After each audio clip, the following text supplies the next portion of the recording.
সম্মানিত হাজিরিন আমার, 3 নম্বর জাতি হলো সামুদ জাতি। কোন জাতি? সামুদ জাতি। এই কওমের ভিতরে হযরত সালেহ আলাইহিস সালাতু ওয়াস সালামকে আল্লাহ রাব্বুল আলামিন নবী করে পাঠিয়ে দিয়েছিলেন। 3 নম্বর জাতির নাম কি? সামুদ জাতি।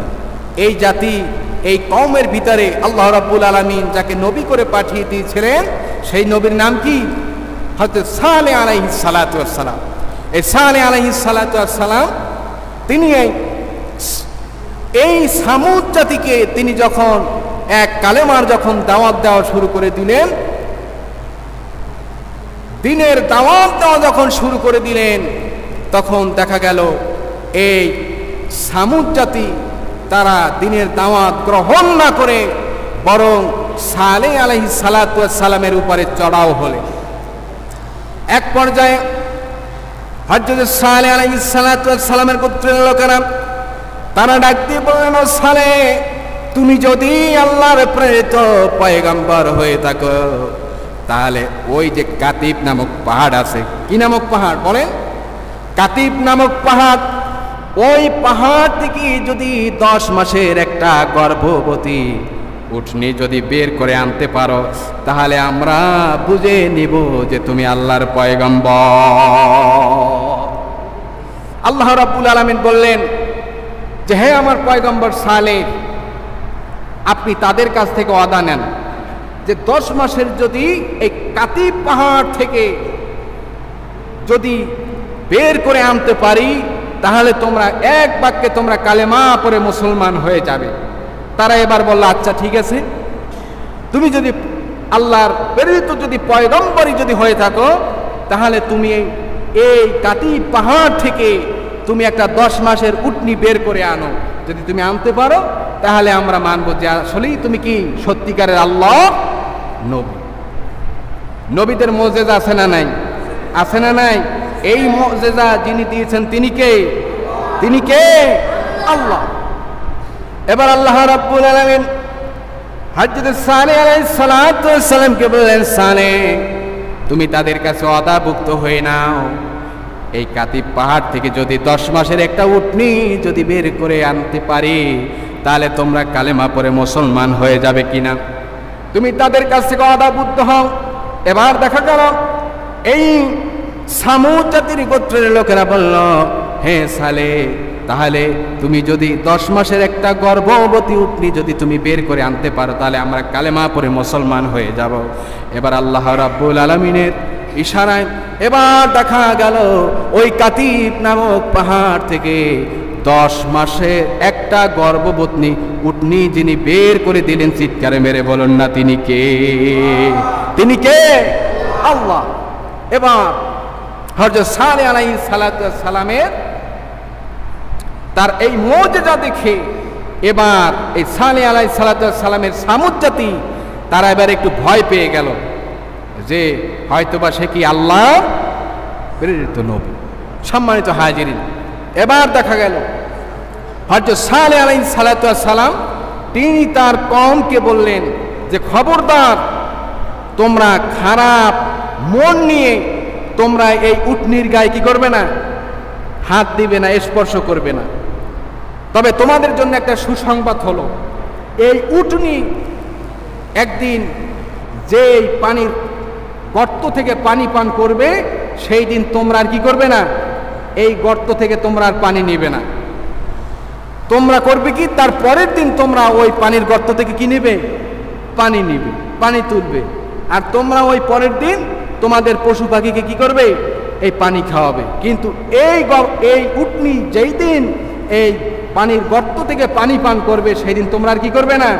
পানি পান করবে না। তোমাদের গবাদি পশুকেও তোমরা পানি পান করাবে না। এবার সালেহ আলাইহিস সালাতু ওয়াস সালামের গোত্রের লোকেরা তারা বলল যে সালেহ, তাহলে যদি আমরা যদি পানি না পান করি তাহলে আমরা কেমন করে আমরা থাকবো? আমাদের গবাদি পশুকে কেমন করে আমরা পানি পান করাবো?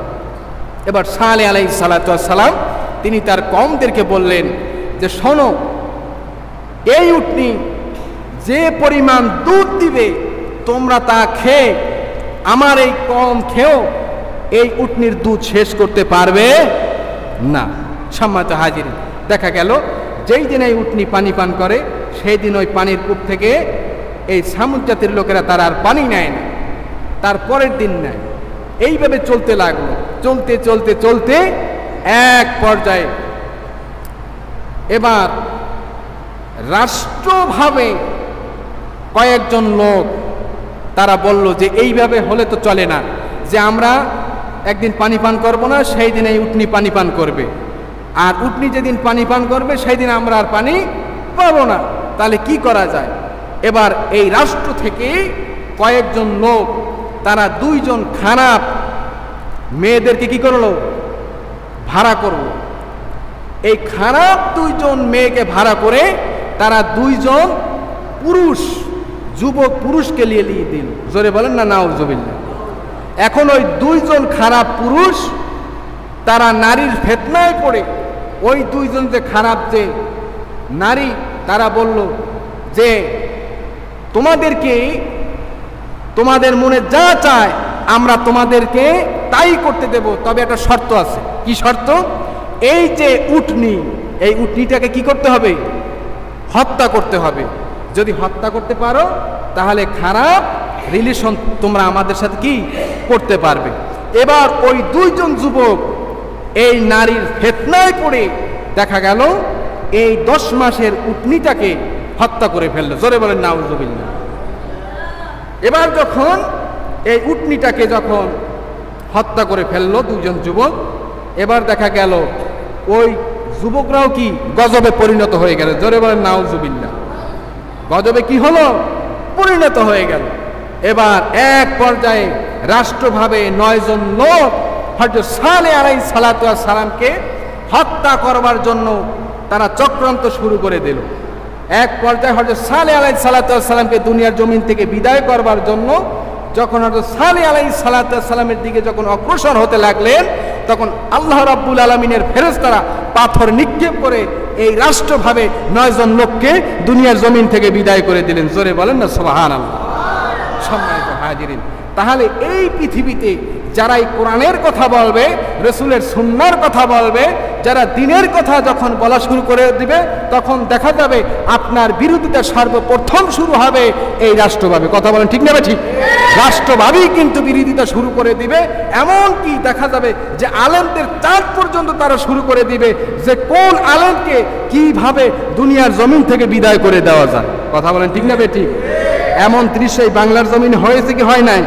হয়েছে কি হয় না? আলেমদের নামে পর্যন্ত বিনা কোনো দোষ নাই, যেই সব আলেমদের চেহারার দিকে তাকালে অন্তরটা ভরে যায়, সেই সব আলেমদেরকে বিনা কারণে মামলা দিয়ে, হামলা দিয়ে, ফাঁসির কাস্টে ঝুলিয়ে দুনিয়ার জমিন থেকে স্বৈরাচারী শাসকরা সরিয়ে দিয়ে।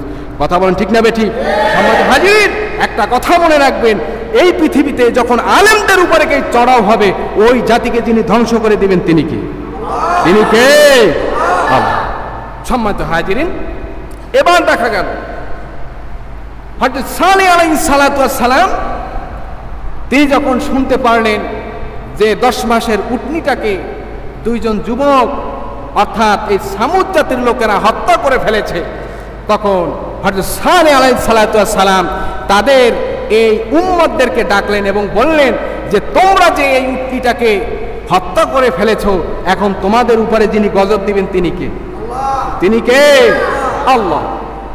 এবার সামুদ জাতির লোকেরা বলল যে হে সালেহ, আমাদের উপরে যেই গজবগুলো আসবে সেই গজবগুলোর সিমটমগুলো কি, প্রকাশগুলো কি?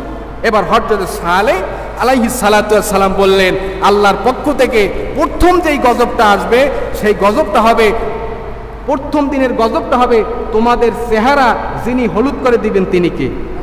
তিনি কে? দ্বিতীয় দিন তোমাদের চেহারা যিনি লাল করে দিবেন তিনি কে? আর তৃতীয় দিন তোমাদের উপরে যে গজবটা আসবে তোমাদের চেহারাটা কৃষ্ণ বর্ণ করে দিবেন যিনি, তিনি কে? আল্লাহ। আর চতুর্থ নাম্বার হলো তোমাদেরকে যিনি গজব দিয়ে দুনিয়ার জমিন থেকে বিদায় করে দিবেন তিনি কে? আসতে বলবেন না, জোরে বলুন তিনি কে? আল্লাহ। এবার চতুর্থ দিন দেখা গেল আল্লাহ রাব্বুল আলামিন হযরত সালেহ আলাইহিস সালাতু ওয়াস সালামকে বললেন সালেহ, এবার তুমি তোমার উম্মতদেরকে নিয়ে এবার তুমি কি করো, যারা তোমার উপরে ঈমান এনেছে সুতরাং তুমি সেই সকলে ইমানদারদেরকে নিয়ে তুমি এবার কি করো, এই দেশ থেকে একটু দূরে সরে যাও। এবার হযরত সালেহ আলাইহিস সালাতু ওয়াস সালাম আল্লাহর ওহী পাওয়ার পরে হযরত সালেহ আলাইহিস সালাতু ওয়াস সালামের পুত্রে যারা ঈমান এনেছিল তাদেরকে নিয়ে তিনি কি করলেন, হযরত সালেহ আলাইহিস সালাতু ওয়াস সালামের দেশ তিনি ত্যাগ করলেন। এবার যখনই দেশ ত্যাগ করলেন তখন আল্লাহ রাব্বুল আলামিন এই সালেহ আলাইহিস সালাতু ওয়াস সালামের গোত্রের লোকেরা যারা হযরত সালেহ আলাইহিস সালাতু ওয়াস সালামের উপরে নির্যাতনের স্টিম রুলার চালিয়েছে, যারা দিন দিন হযরত সালেহ আলাইহিস সালাতু ওয়াস সালামের কথা অবমাননা করে অমান্য করে হযরত সালেহ আলাইহিস সালাতু ওয়াস সালামের উপর চড়াও হয়েছে, আল্লাহ রাব্বুল আলামিন এই সামুদ জাতিকে চতুর্থ দিনে ভূমিকম্প দিয়ে মাটি উল্টিয়ে তাদের দুনিয়ার জমিন থেকে বিদায় করে দিয়েছেন। জোরে বলেন সুবহানাল্লাহ। সেই আল্লাহ আছে না নাই? আছে না নাই? আছে। সম্মানিত হাজিরিন, চতুর্থ নাম্বার জাতি হলো লূত আলাইহিস সালাতু ওয়াস সালামের জাতি। এই জাতির ভিতরে সর্বপ্রথম কিন্তু সমকামিতা শুরু হয়েছিল লূত আলাইহিস সালাতু ওয়াস সালামের জাতি থেকে। এই যে পুরুষে পুরুষে সমকামিতা এই পৃথিবীর রাষ্ট্রে আছে না নাই? আছে না নাই? আছে। মেয়েরা মেয়েরা সমকামিতা করে, জোরে বলেন না নাউজুবিল্লাহ। সম্মানিত হাজিরিন, এই লূত আলাইহিস সালাতু ওয়াস সালামের জাতিকেও যিনি ধ্বংস করে দিয়েছিলেন তিনি কে? তিনি কে? আল্লাহ।